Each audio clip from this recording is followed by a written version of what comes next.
छत्रपती शिवाजी महाराजांच्या काळामध्ये अफजल खानाची स्वारी ही छत्रपती शिवाजी महाराजांच्या कारकिर्दीतील सर्वात मोठं संकट होतं।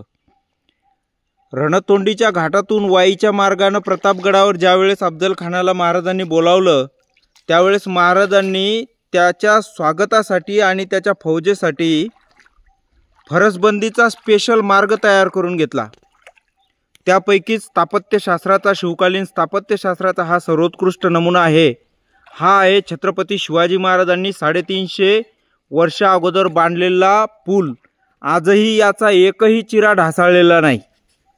याच पुलावरून कधी काळी महाराजांचं फौज आणि अफजल खानाची फौज गेली होती आणि याच प्रतापगडाच्या पायथ्याशी असलेल्या पार गावातील या पुलाला म्हणूनच एवढं ऐतिहासिक महत्त्व आहे की छत्रपती शिवाजी महाराजांच्या आयुष्यातील सर्वात मोठा जो पराक्रम होता अफजल खानाचा वध, त्या वधाचा हा पूल सगळ्यात मोठा साक्षीदार आहे। आजही तो जसाच्या तसा आहे। छत्रपती शिवाजी महाराजांचं नाव आजही घ्यावं लागतं ते याच कारणामुळे। जय भवानी।